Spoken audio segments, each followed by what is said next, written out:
Recent events in China have brought a troubling issue to the forefront. There has been a noticeable rise in tensions. These tensions are often linked to a growing sense of nationalism. This has unfortunately led to violent incidents. Japanese citizens in China have been particularly affected by this trend. The safety of foreigners, especially those from Japan, has become a serious concern. Understanding this situation requires looking at many different factors. These factors include current feelings, past events, and official government actions. This complex mix creates a challenging environment. The climate of fear is palpable for many Japanese individuals living or traveling in China. What were once considered isolated incidents now seem to be part of a more worrying pattern. This pattern suggests that underlying sentiments are finding more aggressive outlets. The reasons behind this shift are multifaceted. They involve deeply rooted historical grievances. They also involve contemporary political narratives. The rise of online platforms has also played a significant role. These platforms can quickly spread nationalistic ideas. They can also amplify feelings of anger or distrust towards other nations. The interplay between state-endorsed patriotism and public sentiment is crucial to understanding these developments. When patriotic feelings are strongly encouraged by official channels, they can sometimes spill over into xenophobia. This is the dislike or fear of people from other countries. This can create an environment where hostility towards foreigners is, if not openly condoned, then at least not actively discouraged. The line between healthy national pride and dangerous nationalism can become blurred. This blurring can have serious consequences for individuals and for international relations.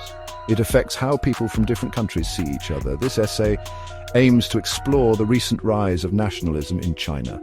It will focus on its specific impact on Japanese citizens. We will examine the violent incidents that have occurred. We will look at the historical context that continues to shape these interactions. Furthermore, we will discuss how state-endorsed patriotism can contribute to xenophobia. This has a direct effect on diplomatic relations between China and Japan. The responses from both governments will also be analyzed. The goal is to provide an educational and engaging overview of this complex issue. We will use available information and data to understand the situation better. A particularly shocking event occurred in September 2024. A 10-year-old Japanese schoolboy was fatally stabbed in Shenzhen. The attacker was a Chinese man. This attack happened on September 18th. This date is significant.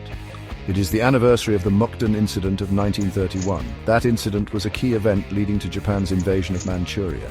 The timing of the attack strongly suggests a connection to historical animosities. It highlights how past events continue to cast a long shadow over present-day relations. The death of a child in such circumstances sent shockwaves through the Japanese community in China. Earlier in the same year, another disturbing incident took place. In June 2024, a Chinese man attacked a Japanese mother and her young son. The attack happened at a bus stop in Suzhou. The mother and her 3-year-old son were targeted with a knife. Fortunately, they sustained only minor injuries. However, the situation could have been much worse. A Chinese woman bravely intervened to protect them. Tragically, this heroic woman was killed by the attacker. Her sacrifice underscored the senselessness of the violence. It also showed that not all Chinese citizens share such hostile sentiments. These attacks are not isolated occurrences. They are part of a concerning series of violent acts against foreigners in China. Before these incidents, in another high-profile case, 4 university tutors from the United States were stabbed in Jilin. This pattern of violence has understandably made Japanese citizens and other foreign nationals increasingly worried. The sense of safety that many expatriates once felt has been eroded. The predictability of daily life has been replaced by a heightened sense of caution. People are more aware of potential dangers around them. The cumulative effect of these incidents has been significant. Many Japanese citizens are now reluctant to travel to China. This includes travel for business, tourism, or study. The perception of China as a safe destination has been damaged. The fear of becoming a target simply because of one's nationality is a heavy burden. This reluctance to travel has economic implications. It also affects personal relationships and cultural exchange. The attacks have created a climate of fear and uncertainty. This climate impacts the daily lives of Japanese people residing in China. They must now take extra precautions. The Japanese government has expressed strong beliefs about the motivations behind these attacks. Specifically regarding the fatal stabbing of the schoolboy in September 2024, Tokyo believes it was driven by xenophobia. This xenophobia, they argue, was significantly fueled by anti-Japanese posts circulating on social media platforms. The digital realm has become a powerful amplifier for nationalistic and often hateful rhetoric.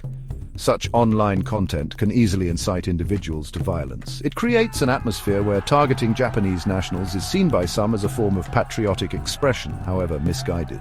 There is a noticeable rise in anti-foreigner rhetoric within China. This is often linked to what analysts call cyber-nationalism. This phenomenon involves intense nationalistic expression online. It frequently targets not only foreigners but also Chinese nationals perceived as unpatriotic. Some observers have drawn parallels between this current wave of online nationalism and the fervor of the Cultural Revolution. They term it a Cultural Revolution 2.0. This online activity often goes unchecked by the Chinese government. This lack of oversight allows such sentiments to fester and grow, potentially leading to real-world consequences. State-endorsed patriotism plays a significant role in this environment. The Chinese government often promotes patriotic education.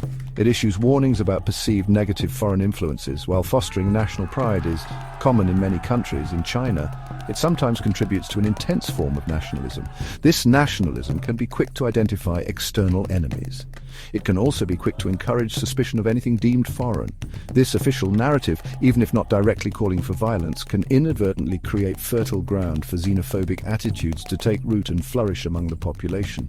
The influence of nationalist bloggers and online personalities is also a key factor. These individuals often have millions of followers. They actively promote patriotic content. Sometimes their rhetoric and methods are compared to far-right movements in other parts of the world. They can mobilize public opinion quickly. They can also direct anger towards specific targets, including foreign individuals or countries like Japan. Their ability to shape narratives and stoke emotions is a powerful force in contemporary China. It contributes to the complex web of factors driving anti-Japanese sentiment. This makes it harder to control the spread of extreme views. The relationship between China and Japan is heavily burdened by history. Past events, particularly Japan's actions during World War II, remain a deeply sensitive topic in China. Memories of the wartime atrocities committed by the Japanese military are still very much alive in the collective consciousness. These historical grievances are frequently invoked in political discourse and popular culture. They serve as a constant reminder of past suffering. This historical context provides a potent source of anti-Japanese sentiment. It can be easily ignited by current events or political rhetoric. The Chinese education system and media have faced criticism. Critics argue they play a role in perpetuating distrust and dislike of Japan. School textbooks often emphasize Japanese aggression during the war. Media portrayals of Japan can also be predominantly negative. While it is important to remember history, a constant focus on past grievances without a balanced perspective can entrench negative stereotypes. It can make reconciliation and mutual understanding more difficult to achieve. This creates a cycle where historical animosity is passed down through generations, fueling current tensions. Some analysts suggest that the anti-Japanese narrative serves a domestic political purpose for the Chinese leadership. It is argued that leader Xi Jinping might use this narrative to bolster support and maintain control. This can be particularly useful when facing domestic challenges. These challenges include economic slowdowns or high youth unemployment. By focusing public attention on external adversaries or historical injustices, the government can potentially deflect criticism from its own policies. Nationalism, in this sense, can become a tool for managing internal discontent. It provides a common enemy and a sense of unity. Therefore, these historical tensions are not just relics of the past. They are actively shaping present-day realities. They are easily manipulated within the current nationalistic climate. When official narratives emphasize patriotism and vigilance against foreign influence, historical animosities towards Japan can be readily reawakened. This makes Japanese individuals and symbols potential targets for nationalist anger. The weight of history thus continues to complicate Sino-Japanese relations. It makes it harder to build trust and cooperation between the two nations. It ensures that old wounds remain open and susceptible to new irritations. Section 5, Japan's response, seeking safety and accountability. In response to the escalating safety concerns, the Japanese government has taken several steps. Japanese embassies and consulates throughout China have issued advisories. They have urged Japanese nationals to take extra precautions in their daily lives. This includes being more aware of their surroundings. It also means avoiding situations that could lead to conflict. These warnings reflect the seriousness with which Tokyo views the threat. The primary concern is the well-being and security of its citizens residing or traveling in China. These advisories aim to minimize risks in an increasingly uncertain environment. Japan's Foreign Minister, Yoko Kamikawa, took diplomatic action. She met with her Chinese counterpart, Wang Yi. During this meeting, Minister Kamikawa formally demanded explanations for the attacks. She also sought strong assurances from the Chinese government regarding the safety of Japanese citizens. This high-level engagement underscores the gravity of the situation from Japan's perspective. It signals that Japan expects China to take concrete measures to prevent future incidents. It also highlights the diplomatic strain these events are causing between the two East Asian powers. The concerns are not limited to individuals. Japanese companies operating in China are also reacting. Some firms have reportedly begun offering to repatriate their expatriate staff. This means bringing employees and their families back to Japan. Such measures are usually reserved for situations of significant instability or danger. This indicates the level of anxiety within the Japanese business community. The safety of their personnel is paramount. The potential disruption to business operations is a secondary, though still important, consideration. This shows a deep concern for employee welfare. Despite these serious incidents, the Japanese government's official travel threat warning for China remained at 0 as of late 2024. This lowest level indicates that Japan does not formally advise against travel to China. This stance has drawn criticism from some Japanese politicians. For example, Hitoshi Matsubara, a member of parliament, argued that the government should issue stronger travel warnings. He pointed out that other countries have higher alert levels. The United States State Department, for instance, had China at level 3, avoid travel. New Zealand and Australia had it at level 2. This discrepancy has led to domestic debate in Japan about the adequacy of its government's response. Section 6. China's position, managing nationalism and foreign relations. The Chinese government's response to these incidents has been carefully calibrated. Officials have promised to conduct thorough investigations into the attacks on Japanese nationals. They have stated their commitment to bringing perpetrators to justice. However, at the same time, they have issued warnings to Japan. They have cautioned against politicizing these criminal incidents. This suggests a desire by Beijing to frame the attacks as isolated acts. They want to avoid linking them directly to broader issues of state-fostered nationalism or systemic anti-Japanese sentiment. This approach tries to manage international perception. There is a perception among some observers that the Chinese government engages in a delicate balancing act. It is accused of stoking nationalist sentiment when it serves domestic political purposes. This can be to rally support or divert attention from internal problems. However, it also attempts to rein in nationalism when it threatens to get out of control. Uncontrolled nationalism could damage China's international image. It could also disrupt diplomatic relations or harm economic interests.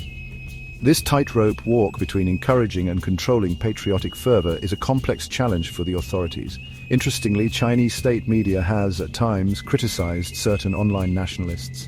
These criticisms are usually directed at individuals or groups seen as exploiting patriotism for personal gain. For instance, some nationalist influencers might be accused of using sensational content to attract followers or generate income.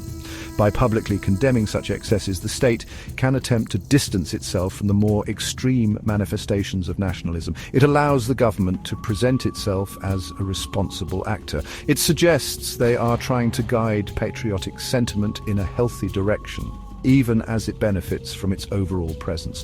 The complexity of the situation was further highlighted by an incident involving a Chinese official. An unnamed official reportedly made inflammatory comments in a private chat. These comments were regarding the September 2024 stabbing of the Japanese schoolboy. The nature of these comments was serious enough to prompt an investigation. This internal scrutiny, though details are scarce, suggests that not all parts of the Chinese state apparatus are monolithic in their views or responses.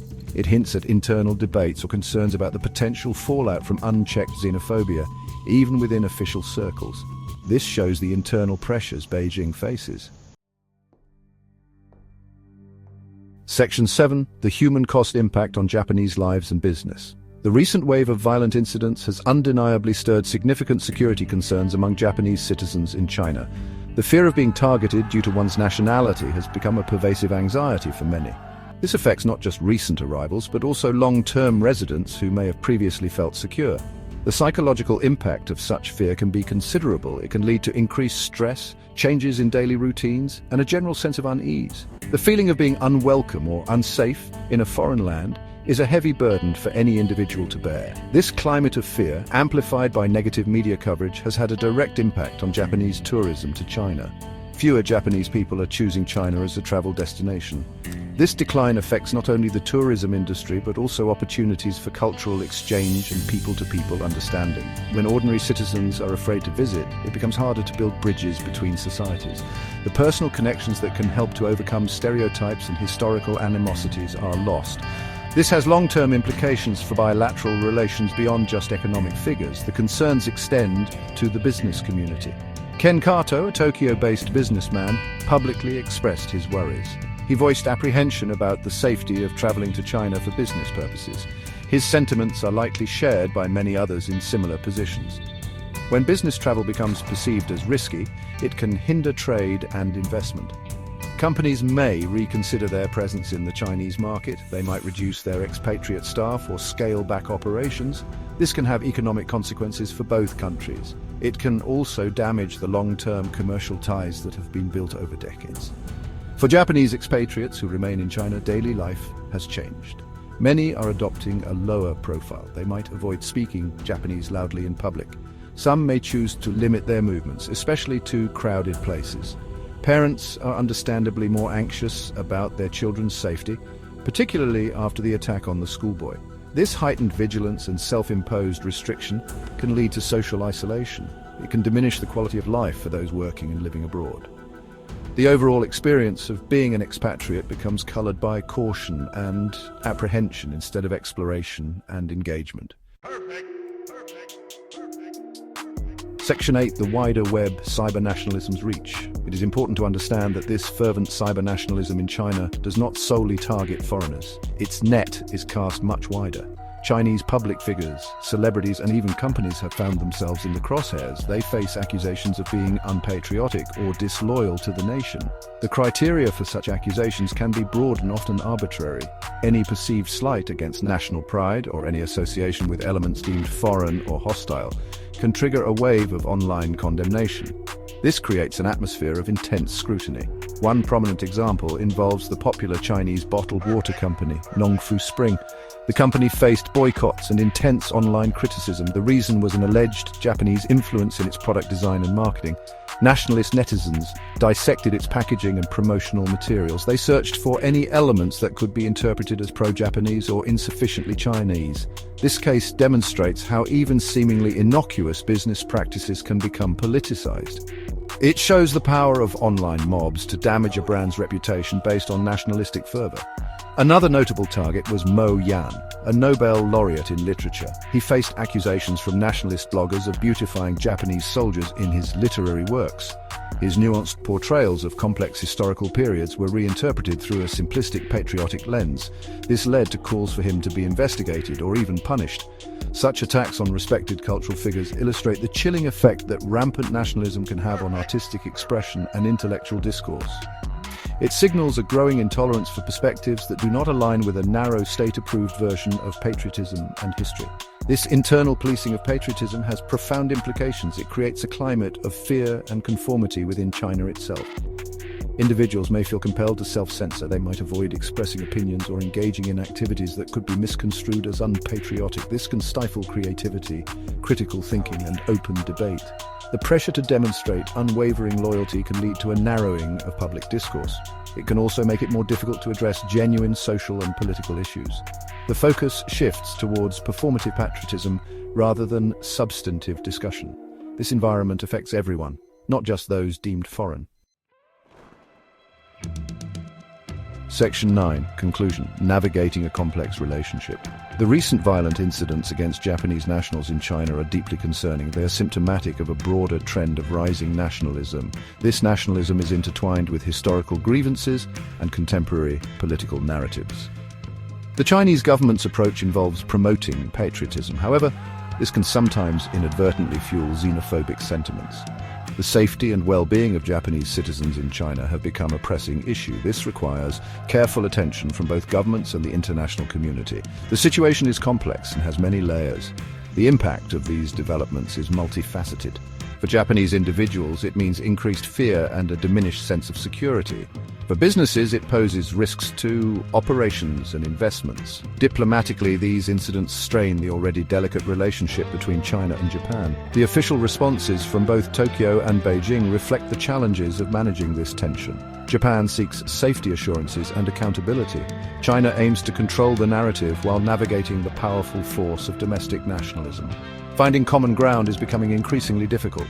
The broader implications of unchecked nationalism and xenophobia extend beyond Sino-Japanese relations. They pose a risk to regional stability and international cooperation. When patriotic fervor is allowed to morph into hostility towards other nations or ethnic groups, it creates an unpredictable and dangerous environment. It undermines efforts to build trust and resolve disputes peacefully. The rise of cyber-nationalism, with its ability to rapidly spread misinformation and incite hatred, is a particularly worrying aspect of this global challenge. It affects how nations interact with each other. Looking ahead, navigating this tense future will require concerted effort. Fostering mutual understanding and respect in a climate of heightened patriotic fervor is a significant challenge. It necessitates open dialogue, even on difficult historical issues. It also requires governments to actively counter xenophobia and protect all individuals within their borders, regardless of nationality.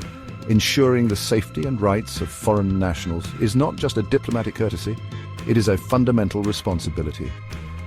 The path towards a more stable and peaceful relationship between China and Japan, and indeed within the broader region, depends on addressing these deep-seated issues with courage and wisdom.